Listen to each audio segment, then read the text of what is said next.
Welcome back to my channel, my dear students. இந்த வீடியோவில் நம்ம trigonometry part 2 பார்க்க போகிறோம். ஸோ இதில் நம்ம இந்த மாதிரி example sums இப்போ பார்க்கலாம். If in a right triangle ABC, sin A is equal to 1/3, find cos A. இப்போ question என்ன கொடுத்துருக்காங்க, நமக்கு ஒரு right angle triangle ABCன்னு இருக்கு. ஸோ அதில் நமக்கு sin value மட்டும் கொடுத்துருக்காங்க. sin value மட்டும் என்ன கொடுத்துருக்காங்க, 1/3 கொடுத்துருக்காங்க. இப்போ நமக்கு சைன் ஆஃப் ஆங்கிள் ஏ தானே, அப்போது இது ரேஷியோவாக இருக்கிறதுனால நம்ம இது 1 times சம்திங் ஒரு கேன்னு எடுத்துக்கலாம். அதே மாதிரி இந்த ஹைப்போட்டன்யூஸ் 3 times கே. ஸோ இப்போ இந்த ட்ரையாங்கிளை நம்ம இன்னும் கொஞ்சம் நீட்டாக வரையலாமா. அப்போது இந்த சைடு பிசி கேன்னு எடுத்துக்கலாம். ஸோ இங்கே ஏபிசி இருக்குது, இங்கே ஹைப்போட்டன்யூஸ் இருக்குது பார்த்தீங்களா, ஏசிங்கிற ஹைப்போட்டன்யூஸ் 3K நம்ம எடுத்துக்கலாம். ஸோ இப்போ நமக்கு ரெண்டு சைட்ஸ் தெரிஞ்சிருச்சு, இந்த தேர்ட் சைடு என்னங்கிறது நமக்கு தெரியல. ஸோ இப்போ நம்ம எப்படி கண்டுபிடிக்கப்பலாம், நம்ம இதுக்கு முன்னாடி பித்தாகரஸ் தியரம் அப்படின்னு ஒன்று படிச்சிருப்போம், ஞாபகம் இருக்கா? ஸோ பித்தாகரஸ் தியரம் தான் நம்ம இதில் அப்ளை பண்ண போகிறோம். இப்போது பித்தாகரஸ் தியரமோட ஃபார்முலா என்ன, இப்போ இந்த ட்ரையாங்கிளுக்கு எடுத்துக்கலாம். AB square plus PC square is equal to AC square. அதாவது நம்ம ரெண்டு சைடோட ஸ்கொயரை ஆட் பண்ணோன்னா நமக்கு ஹைப்போட்டன்யூஸோட ஸ்கொயர் கிடச்சிடும். ஸோ இதுதான் ஃபார்முலா. ஆனால் நமக்கு இப்போ என்ன தான் தேவை, ஏபி தான் தேவை. ஸோ நம்ம ஏபியை இங்கே வச்சுக்கலாம், ஏபி ஸ்கொயர் இங்கே வச்சுட்டு பிசி ஸ்கொயரை நம்ம ரைட் ஹேண்ட் சைட் கொண்டு போயிடலாம். ஓகேவா? ஸோ நெக்ஸ்ட் நமக்கு ஏபி கண்டுபிடிக்கிறதுக்கு AB is equal to square root of AC square minus BC ஸ்கொயர்னு வருமா. ஸோ இப்போ ஏசி தான் நம்ம என்ன எடுத்திருக்கோம், 3Kன்னு எடுத்திருக்கோமா. ஏன்னா அது ரேஷியோ தான்.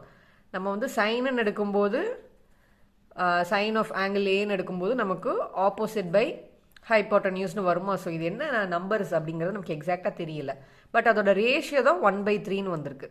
ஸோ அதனால தான் நம்ம இந்த மாதிரி ஒரு கேன்னு ஒரு பாசிட்டிவ் இண்டீஜர் நம்ம எடுத்திருக்கோம், பாசிட்டிவ் நம்பர் நம்ம எடுத்திருக்கோம். ஸோ இப்போ ஏபி கண்டுபிடிக்கலாமா. A B is equal to square root of ஏசியை ஸ்கொயர் பண்ண போகிறோம். ஏசி தான் நம்ம 3Kன்னு எடுத்திருக்கோமா. அப்போ 3K ஸ்கொயர் மைனஸ் கே ஸ்கொயர்னு வருமா. PC K. ஸோ இப்போ இதை சால்வ் பண்ணலாமா. நம்ம equal to square root of 3 square 9 வரும், கே ஸ்கொயர் நம்ம அப்படி எழுதிக்கலாம். ஸோ இப்போ நம்ம கே ஸ்கொயர் காமன் அவுட் பண்ணலாமா. கே ஸ்கொயர் காமனாக எடுத்துட்டு 9 - 1 பண்ணலாமா. ஸோ அப்படி பண்ணும்போது நமக்கு root of k square into 8 இருக்குமா. 9 - 1 8 வருமா. எஸ். ஸோ இப்போது இதை நம்ம ஸ்கொயர்லேருந்து வெளியில் எடுக்க போகிறோம். இப்போ 8ஐ நம்ம எப்படி எழுதலாம், 4 × 2 = 8ன்னு எழுதலாமா. ஸோ அதே மாதிரி எழுதிக்கலாம். Root of k square into 4 × 2 இதெல்லாமே ரூட்குள்ளே இருக்குது. இப்போ நம்ம ரூட்லேருந்து வெளியில் எடுக்கிறதுக்கு என்ன பண்ணுவோம், ரூட்லேருந்து வெளியில் எடுக்கிறதுக்கு கே வருமா. ஸோ கே ஸ்கொயரை ரூட் எடுக்கும்போது ஸ்கொயர் கேன்சல் ஆகிடும். ஸோ நெக்ஸ்ட்டு 4 இருந்துச்சா நமக்கு. இப்போ ரூட் 4 தான் நமக்கு 2ன்னு தெரியும். ஸோ 2வை எழுதிக்கலாம் இன்ட்டு 2. மீதி இருக்கிற இன்னொரு 2 நம்ம அப்படியே ரூட் 2ன்னு வச்சுக்க போகிறோம். ஸோ நமக்கு இதுலேருந்து என்ன தெரியுது, AB is equal to 2√2 k நம்ம இந்த பக்கம் எழுதிக்கலாம். ஓகேவா? ஸோ இதை வச்சு நம்ம என்ன கொஸ்டின் ஆக்சுவலாக கேட்டிருக்காங்க, ஃபைண்ட் காஸ் ஏ அப்படின்னு கேட்டிருக்காங்க.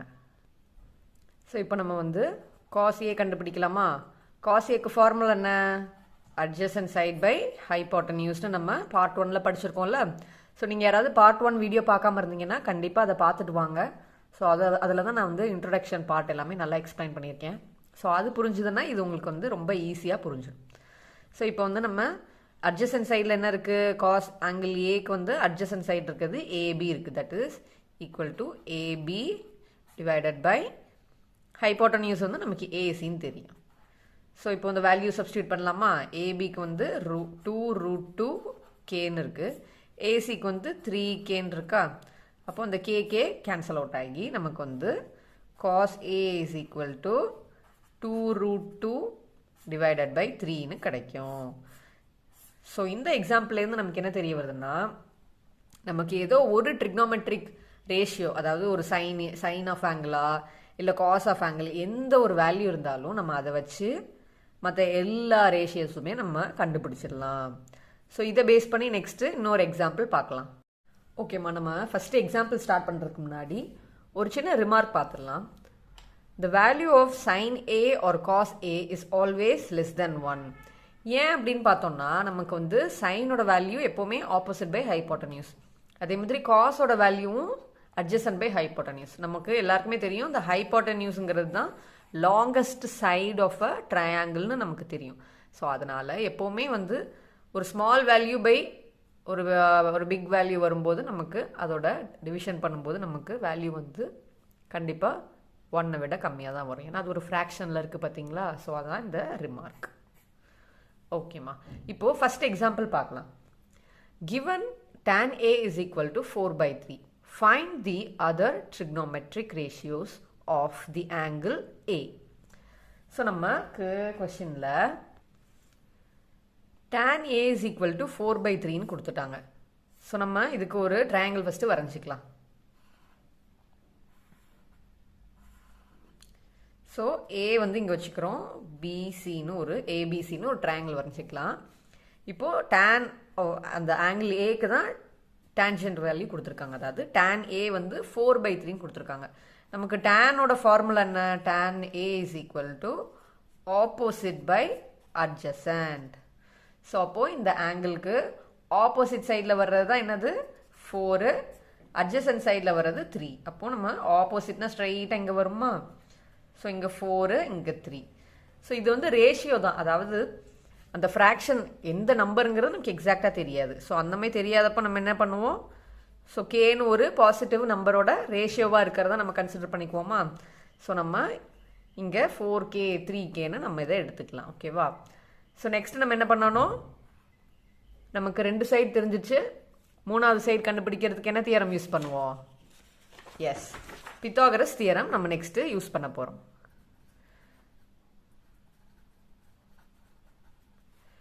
பித்தாகரஸ் தியரமோட ஃபார்முலா என்ன? பித்தாகரஸ் தியரம் என்ன சொல்றாங்க? அதாவது AB square plus BC square is equal to AC square. அதாவது AC ஸ்கொயர் தான் நம்ம AC தான் என்னன்னு நம்ம ஆக்சுவலாக இங்கே பிசின்னு எடுத்துக்கலாம். ஏன்னா நம்ம போன ப்ராப்ளம் அதே மாதிரி தான் எடுத்துருந்தோம். ஸோ ஒரே மாதிரி இருந்தால் உங்களுக்கும் ஈஸியாக இருக்கும்ல, அதான். ஸோ இப்போ வந்து AB square plus PC square is equal to AC ஸ்கொயர்னு நம்ம ஃபார்முலா எழுதிட்டோம். இப்போ ஏசி தான் நம்ம கண்டுபிடிக்கணும். அப்போது ஏசி அங்கே வச்சுக்கலாம், is equal to root of AB square plus BC ஸ்கொயர்னு வருமா? எஸ். இப்போது ஏபியோட வேல்யூ நம்ம என்ன எழுதியிருக்கோம்? இங்கே ஏபியோட வேல்யூ 3Kன்னு எடுத்துருக்கோமா, பிசியோட வேல்யூ 4K. அப்போது 3K square plus 4K whole square. So இதை சால்வ் பண்ணலாம். 3 ஸ்கொயர் 9, K ஸ்கொயர் கேயை ஸ்கொயர் பண்ணால் K ஸ்கொயர்னு வரும். எஸ். 4 ஸ்கொயர் 16, K அப்படியே வச்சுக்கலாம். இப்போ இது ரெண்டையும் ஆட் பண்ணலாமா? 9 + 16 எவ்வளோ வரும்? 25 வருமா? 25 K ஸ்கொயர்னு வரும். இப்போ இந்த ரூட் வந்து நம்ம வெளியில் எடுக்க போகிறோம். ரூட்லேருந்து வெளியில் எடுக்கும்போது ஸ்கொயர் ரூட் ஆஃப் 25 வந்து 5ன்னு நமக்கு தெரியும். Square root of K square Kன்னு நமக்கு கிடைக்கும். இப்போது AC 5Kன்னு கிடச்சிருக்கு. ஸோ இப்போது நமக்கு 3 சைட்ஸும் தெரிஞ்சிச்சு. நம்ம கொஸ்டின் என்ன கேட்டிருக்காங்க? Find the other trigonometric ratios of the angle A. அதாவது மற்ற ரேஷியோஸ் எல்லாம் நம்ம கண்டுபிடிக்கணும். ஸோ ஒவ்வொன்றா கண்டுபிடிக்கலாமா? sin A ஃபார்முலா என்ன? Opposite side by hypotenuse. இப்போ ஆப்போசிட் என்ன வரும்? ஆப்போசிட் வந்து 4K வருமா? ஹைப்போட்டனியூஸ் 5K வரும். அப்போது 4K divided by 5K which is equal to K cancel ஆகிடுமா? அப்போது 4/5ன்னு வரும். நெக்ஸ்ட்டு செகண்ட் ஒன் காஸ் கண்டுபிடிக்கலாம். Cos A is equal to adjacent side by hypotenuse. அப்போ adjacent side என்ன இருந்துச்சு நமக்கு? 3kன்னு இருந்துச்சு. அப்போ 3k by 5kன்னு வரும். ஸோ நமக்கு 3/5ன்னு கிடைக்கும். தென் தேர்ட் ஒன் நமக்கு tan ஆல்ரெடி கொஸ்டினில் கொடுத்துட்டாங்க. ஸோ அதனால் நம்ம வந்து கொசிகண்ட் A கண்டுபிடிக்கலாம். கொசிகண்ட் A வந்து 1/sin A நம்ம பார்த்தோமா. ஸோ இது எல்லாமே பார்ட் 1 வீடியோவில் நம்ம கிளியராக எக்ஸ்பிளைன் பண்ணியிருக்கோம். கண்டிப்பாக பார்ட் 1 வீடியோ பார்த்துட்டு இந்த வீடியோ பாருங்கள். இப்போது sin Aங்கும்போது நமக்கு 1/sin A. sin A வந்து வேல்யூ என்ன வந்தது 4/5 வந்துச்சு. ஸோ அதை ரெசிப்ரோக்கல் பண்ண போகிறோம். அப்போ வந்து 4/1/4/5 வருமா, விச் இஸ் ஈக்குவல் டு 5 வந்து மேலே போயிடும். அப்போது 5/4ன்னு கிடைக்கும். Next fourth one secant A கண்டுபிடிக்கலாம். இப்போ secant A is equal to 1/cos A which is equal to 1/3/5 வருமா. இப்போது 5/3ன்னு கிடைக்கும் நமக்கு. அண்ட் நமக்கு ஃபிஃப்த் ஒன் என்ன இருக்குது, cot மட்டும் இருக்கா. cot A கண்டுபிடிக்கும் போது cot A is equal to அது டேனோட இன்வர்ஸ். அப்படியே tan 1/tan நமக்கு ஃபார்முலா தெரியும். பட் 1/tan வந்து நமக்கு tan A வந்து கொஸ்டினில் கொடுத்துருந்தாங்க. ஸோ அப்போ அதை வந்து அப்படியே ரிவர்ஸ் பண்ணிக்க போகிறோம், ரெசிப்ரோக்கல் பண்ணி எழுத போகிறோம். It's equal to 3/4. ஓகேம்மா, இப்போது செகண்ட் ஒரு எக்ஸாம்பிள் பார்க்கலாம். Consider triangle ACB right angled at A in which AB is equal to 29 units, BC is equal to 21 units and angle ABC is equal to theta. அதாவது ABC அப்படின்னா இந்த இடத்துல வர்றது தான், இந்த ஆங்கிள் தான் தீட்டான்னு சொல்லி கொடுத்துருக்காங்க. ஸோ இந்த ஃபிகரையும் நமக்கு கொஸ்டின்லேயே கொடுத்துட்டாங்க. இப்போ நம்ம என்ன கண்டுபிடிக்க போகிறோம்னா, determine the values of first one cos square theta plus sin square theta, second one cos square theta minus sin square theta. So எப்போவுமே நமக்கு ரெண்டு சைடு தெரிஞ்சதுன்னா நம்ம மூணாவது சைடு கண்டுபிடிக்கிறதுக்கு பித்தாகரஸ் தியரம் யூஸ் பண்ணுவோம்.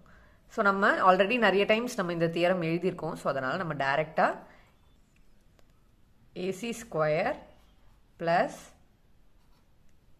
ஏசியோட square plus PC square is equal to தான் நமக்கு வந்து ஹைப்போட்டன்யூஸோட ஸ்கொயர் கிடைக்கும். இப்போ நமக்கு கொஸ்டினில் என்ன கேட்டிருக்காங்க, என்ன தெரியல, நமக்கு ஏசிங்கிற சைடு தான் தெரியல. அதனால் நம்ம ஏசி ஸ்கொயர் இந்த சைடு வச்சுட்டு பிசி ஸ்கொயர் அந்த பக்கம் கொண்டு போயிடலாம். இதெல்லாம் நம்ம பழக பழக டைரெக்டாகவே இந்த ஃபார்முலா அப்படியே போட்டுடலாம். ஜஸ்ட் உங்களுக்கு கிளியராக புரியணுங்கிறதுக்காக ஒவ்வொரு ஸ்டெப் பை ஸ்டெப்பாக போடுறேன். சரியா? ஓகேம்மா. ஸோ நெக்ஸ்ட் வந்து நம்ம என்ன பண்ண போகிறோம், இந்த ஏசி ஃபார்முலாவில் இந்த ஏபி அதோட வேல்யூஸ் எல்லாமே சப்ஸ்டியூட் பண்ண போகிறோம். ஏபி என்ன வேல்யூ இருக்குது, 29 யூனிட்ஸ் அப்படின்னு கொடுத்துருக்காங்க. அப்போது 29 ஸ்கொயர் மைனஸ் பிசியோட வேல்யூ என்னது 21 ஸ்கொயர். ஸோ இப்போ வந்து நம்ம ஸ்கொயர் பண்ண போகிறோம். ஸ்கொயர் பண்ணும்போது நமக்கு இது எல்லாமே பெரிய நம்பர்ஸாக இருக்குது. கரெக்டாக? ஸோ நம்ம வந்து சின்ன வயசில் நம்ம 3 ஃபார்முலாஸ் படிச்சிருப்போம். ஏ ஸ்கொயர் மைனஸ் பி ஸ்கொயர் அப்படின்னு நம்ம ஒரு ஃபார்முலா படிச்சிருக்கோம். ஞாபகம் இருக்கா? ஸோ அப்போது ஏ ஸ்கொயர் மைனஸ் பி ஸ்கொயர் வந்து ஈக்குவல் டு என்ன வரும், ஏ மைனஸ் பி இன்ட்டு ஏ ப்ளஸ் பி நம்ம வந்து ஒரு ஃபார்முலா படிச்சிருப்போம் இல்லையா? ஸோ அந்த ஃபார்முலாவை நம்ம இங்கே யூஸ் பண்ண போகிறோம். இப்போ இது வந்து ஏ ஸ்கொயர், ஏயோட வேல்யூ வந்து நமக்கு 29, பியோட வேல்யூ வந்து 21. ஸோ இப்போது இந்த மாதிரி நம்ம எக்ஸ்பேண்ட் பண்ணி எழுத போகிறோம். 29 மைனஸ் 21 இன்ட்டு 29 ப்ளஸ் 21 அப்படின்னு எழுத போகிறோம். ஓகேவா? ஸோ இப்படி இருக்கும்போது நம்ம ஈஸியாக அதை சப்ராக்ட் பண்ணிவிட்டு ஆட் பண்ணிவிட்டு அந்த நம்பர் வந்து சின்ன நம்பர் ஆகிடுமா. ஸோ நமக்கு வந்து மல்டிப்ளிகேஷன் ஈஸியாக இருக்கும். அதனால தான் இப்போ 29 மைனஸ் 21 வந்து 20, 29 மைனஸ் 21 ஆக்சுவலாக 8, ப்ராக்கெட் இருக்கனால அது ஒரு மல்டிப்ளிகேஷனில் இருக்குது. ஸோ 29 ப்ளஸ் 21 பண்ணும்போது நமக்கு 15 கிடைக்கும். ஸோ 8 இன்ட்டு 15 வருது. இப்போது 8 இன்ட்டு 15 நம்ம வந்து நம்பர் வந்து ஈஸியாக பண்ணிடலாமா. 5 8s are 40 is equal to root of இது 40, இங்கே இன்னொரு 0 இருக்கனால 400 வரும். 50 into 8 வந்து 400. ஸோ நெக்ஸ்ட் வந்து நம்ம 400க்கு ரூட் வந்து எடுக்க போகிறோம். ரூட் ஆஃப் 400 நமக்கு 20 தெரியுமா. ஸோ இதை ஜஸ்ட் வந்து யூனிட்ஸ் அப்படின்னு தான் மென்ஷன் பண்ணியிருக்காங்க. ஸோ நம்மளும் அதே மாதிரி வச்சுக்கலாம். ஸோ இது வந்து ஆக்சுவலாக என்ன கண்டுபிடிச்சோம், நம்ம ஏசி கண்டுபிடிச்சோமா. So A C is equal to 20 units அப்படின்னு நம்ம கிடச்சிச்சு. நெக்ஸ்ட் நம்ம கொஸ்டின்குள்ளே போகலாமா. ஃபஸ்ட்டு கொஸ்டின் என்ன கேட்டிருக்காங்க, cos square theta plus sine square theta என்னன்னு கண்டுபிடிக்கணும். கண்டுபிடிக்கலாமா? சரி, அதுக்கு முன்னாடி காஸ் தீட்டா என்ன சைன் தீட்டா என்னன்னு கண்டுபிடிச்சிக்கலாமா. காஸ் தீட்டாவோட வேல்யூ நமக்கு தெரியும்ல ஆல்ரெடி பார்ட் 1லேயே நம்ம கிளியராக எக்ஸ்பிளைன் பண்ணியிருக்கோம். So adjacent by hypotenuse. இப்போ adjacent சைடு இது தீட்டாக்கு adjacent சைடு வந்து BC. So BC divided by hypotenuse side வந்து ஏபி. ஸோ இதை சால்வ் பண்ணும்போது நமக்கு பிசியோட வேல்யூ என்ன இருக்குது? 21 இருக்குது. ஏபியோட வேல்யூ வந்து 29 இருக்குது. ஸோ இதுதான் காஸோட வேல்யூ, அதாவது காஸ் தீட்டாவோட வேல்யூ. நெக்ஸ்ட் வந்து சைன் தீட்டாவோட வேல்யூ வந்து நமக்கு ஆப்போசிட் பை ஹைப்போட்டன்யூஸ். இப்போ ஆப்போசிட் சைடு தீட்டாக்கு ஆப்போசிட் சைடு வந்து ஏசி இருக்குது, ஹைப்போட்டன்யூஸ் வந்து சேம் அதே தான் ஏபி. இப்போ இதை நம்ம பண்ணும்போது ஏசியோட வேல்யூ தான் இப்போ நம்ம 20 யூனிட்ஸ் கண்டுபிடிச்சிருக்கோம். 20 டிவைடட் பை 29 இருக்கும். ஸோ இதுதான் சைன் தீட்டா அண்ட் காஸ் தீட்டாவோட வேல்யூ. ஸோ இப்போ வந்து இதை எடுத்துகிட்டு போய் நம்ம இங்கே சப்ஸ்டியூட் பண்ண போகிறோம். இப்போ காஸ் தீட்டாவோட வேல்யூ வந்து நமக்கு 21 டிவைடட் பை 29 வந்திருக்கு. ஸோ இதை வந்து நம்ம என்ன பண்ண போகிறோம்? ஸ்கொயர் பண்ண போகிறோம். என்ன கொஸ்டினில் காஸ் ஸ்கொயர் தீட்டான்னு தானே கொடுத்துருக்காங்க. ஸோ நெக்ஸ்ட் என்ன பண்ண போகிறோம்? சைன் ஸ்கொயர் தீட்டாக்கு வந்து 20 டிவைடட் பை 29 இதை ஸ்கொயர் பண்ண போகிறோம். ஓகே, இப்போ ஸ்கொயர் பண்ணி எக்ஸ்பேண்ட் பண்ணி எழுதலாமா? ஸோ இப்போ பார்த்தீங்கன்னா உங்களுக்கு ரெண்டு இதுலேயுமே நியூமரேட்டர் வந்து சேமாக தான் இருக்குது.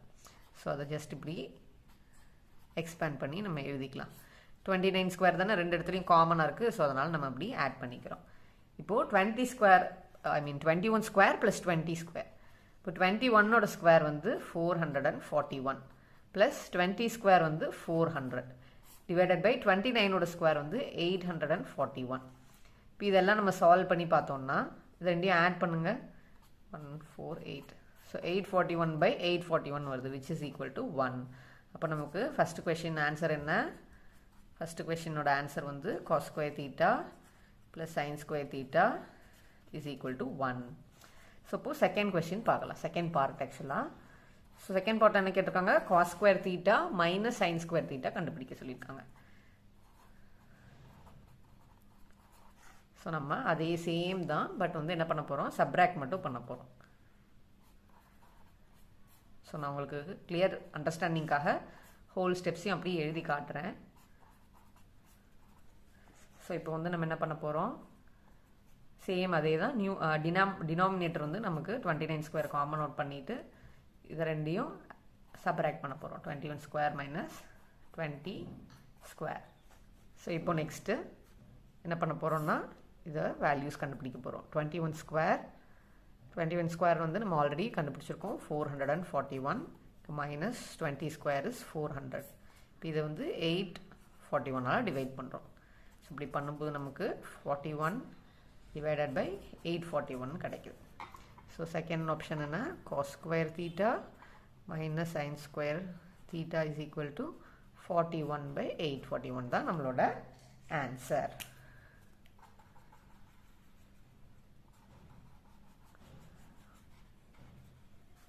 ஓகேம்மா.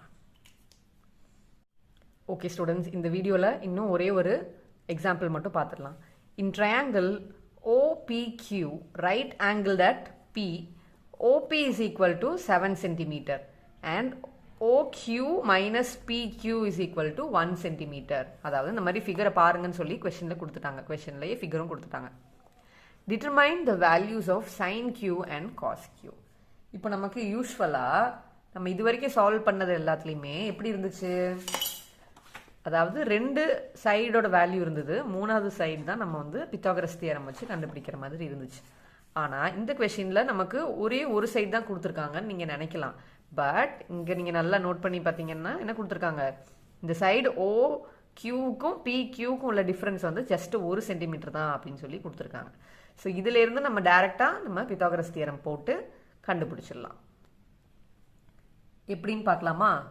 இப்போ நமக்கு வந்து ஹைப்போட்டன்யூஸ் வந்து OQன்னு தெரியுது. அப்போது OQவோட ஸ்கொயர் தான் is equal to OP square plus PQ square. அப்போது நம்ம என்ன எழுத போகிறோம்? OP square plus PQ square. ஓகேவா? ஸோ இப்படி எழுதிக்கிறோம். நெக்ஸ்ட் ஸ்டெப் நம்ம என்ன பண்ண போகிறோம்னா இங்கே நம்ம கொஷனில் கொடுத்துருக்காங்க பார்த்தீங்களா? ஸோ இதுலேருந்து நம்ம என்ன பண்ண போகிறோம்னா OQ is equal to 1 plus PQன்னு எடுத்துக்க போகிறோம்.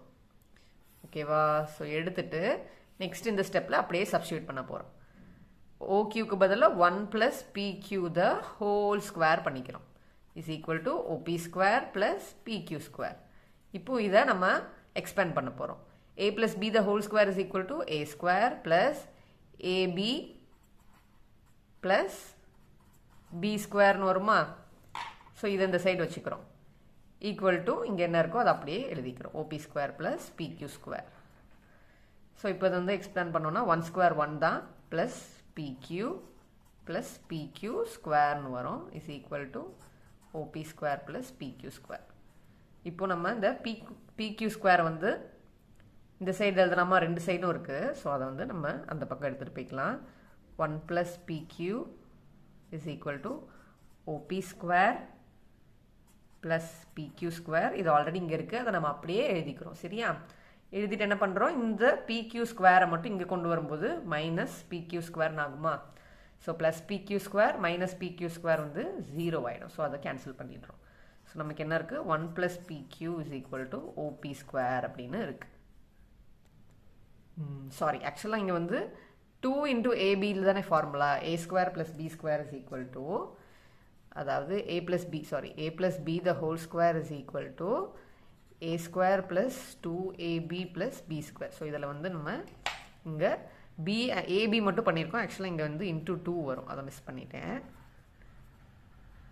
ஓகேவா? ஸோ இப்போ இங்கே வந்து 2PQன்னு இருக்கும். ஸோ 2PQ இப்போ வந்து 1 plus 2PQ is equal to OP ஸ்கொயர்னு நமக்கு கிடைக்கும். நெக்ஸ்ட் என்ன பண்ண போகிறோம், நமக்கு OPயோட வேல்யூ 7ன்னு கொடுத்துருக்காங்க. So 1 plus 2PQ is equal to 7 ஸ்கொயர்னு எழுதிக்கிறோம். ஏன்னா நமக்கு வேல்யூ கொஸ்டினில் கொடுத்துருக்காங்க. ஸோ நெக்ஸ்ட் என்ன பண்ண போகிறோம்னா, நம்ம இதை எக்ஸ்பேண்ட் பண்ணி எழுதிக்கலாம். 4 square 49 அப்படின்னு நம்ம எழுதிக்கலாம். அப்போது இங்கே வந்து இங்கே இருக்கிற 1ஐயும் வந்து நம்ம இங்கே -1 பண்ணிக்கலாம். அப்போது 2PQ is equal to 49. இங்கே இருக்கிற 1 வந்து ரைட் ஹேண்ட் சைட் போகும்போது நமக்கு -1ன்னு கிடைக்கும். ஸோ இப்போ என்ன பண்ண போகிறோம், PQ is equal to இதை ரெண்டையும் சப்ராக்ட் பண்ணிவிட்டு இந்த 2ஐ வந்து நம்ம கீழே எடுத்துகிட்டு வர போகிறோம். ஸோ பண்ணும்போது நமக்கு என்ன கிடைக்கும்னா, கேன்சல் அவுட் பண்ணும்போது 24ன்னு கிடைக்குமா? So PQ is equal to 24 centimetre. ஓகேவா? ஸோ நெக்ஸ்ட் என்ன பண்ண போகிறோம்னா, நமக்கு வந்து PQ கிடச்சிட்டு கொஷின் என்ன கொடுத்துருக்காங்க, PQ அதாவது OQலேருந்து PQவை மைனஸ் பண்ணும்போது 1 சென்டிமீட்டர். ஸோ அதுலேருந்து தான் நம்ம என்ன எடுத்தோம், OQ is equal to 1 plus PQன்னு கண்டுபிடிச்சோம். அப்போது OQ வந்து என்ன இருக்கும், OQ வந்து PQவை விட +1 இருக்குது. ஸோ அப்போது 25 சென்டிமீட்டர். ஸோ இதை நம்ம கண்டுபிடிச்சிடறோம். நெக்ஸ்ட் என்ன பண்ண போகிறோம்னா, இந்த ரெண்டு வேல்யூஸை வச்சு நம்ம என்ன ஆக்சுவலாக கண்டுபிடிக்க சொல்லியிருக்காங்க, sin Q and cos Q கண்டுபிடிக்கணும். இப்போது sin Q ஃபஸ்ட்டு கண்டுபிடிக்கலாம். sin Q is equal to நம்ம என்ன கண்டுபிடிக்கணும், ஆப்போசிட் பை ஹைப்போட்டனியூஸுங்கிற ஃபார்முலா உங்கள் எல்லாருக்குமே இப்போது நல்லா மெமரைஸ் ஆகிருக்கும். So sin Q is equal to opposite side வந்து OP டிவைடட் பை ஹைப்போட்டனியூஸ் வந்து OQ. ஸோ 7/25 கிடைக்குமா நமக்கு? எஸ். நெக்ஸ்ட் வந்து cos Q is equal to adjacent by hypotenuse. அப்போது Qக்கு adjacent சைடு என்ன வருது நமக்கு, இந்த டயக்ராம் எப்போவுமே ரெஃபர் பண்ணிக்கலாம். Qக்கு adjacent சைடில் QPன்னு இருக்குது. ஸோ நம்ம என்ன பண்ணுறோம், QP divided by OQ is equal to 24/25 கிடைக்குது. அவ்வளோதான். ஜஸ்ட் நீங்கள் இந்த ஆன்சர்ஸை மட்டும் எடுத்து எழுதிக்கோங்க. Okay my dear students, so இந்த வீடியோவில் நம்ம நிறைய எக்ஸாம்பிள்ஸ் பார்த்துருக்கோம். இந்த மாதிரி நம்ம ட்ரிக்னோமெட்ரிக் ரேஷியோஸ் எல்லாம் எப்படி கண்டுபிடிக்கலாம், ரெண்டு சைடு வச்சு மூணாவது சைடு எப்படி கண்டுபிடிக்கலாம், ஸோ ஒரு ரேஷியோ வச்சு இன்னொரு ரேஷியோ எப்படி கண்டுபிடிக்கலாங்கிறதெல்லாம் நம்ம இந்த வீடியோவில் பார்த்துருக்கோம். ஸோ எப்போவுமே நீங்கள் வீடியோஸ் வந்து ஸ்கிப் பண்ணாமல் ஃபுல்லாக பாருங்கள். அப்போ உங்களுக்கு கண்டிப்பாக நல்ல அண்டர்ஸ்டாண்டிங் கிடைக்கும். ஸோ தேங்க்யூ ஃபார் வாட்சிங். கண்டிப்பாக இந்த வீடியோ எப்படி இருந்ததுன்னு கமெண்ட்ஸில் சொல்லுங்கள். பிடிச்சிருந்தால் லைக் பண்ணுங்கள், உங்கள் ஃப்ரெண்ட்ஸ்க்கு ஷேர் பண்ணுங்கள். நீங்கள் மட்டும் படித்தா போதாது, உங்கள் ஃப்ரெண்ட்ஸையும் இந்த மாதிரி இன்ட்ரெஸ்டிங் லெக்சர்ஸ்லாம் பார்த்து நல்ல கான்செப்ட்ஸை புரிஞ்சிக்க சொல்லுங்கள். ஓகேம்மா, நெக்ஸ்ட் வீடியோவில் பார்க்கலாம். கண்டிப்பாக சப்ஸ்கிரைப் பண்ணிவிடுங்க.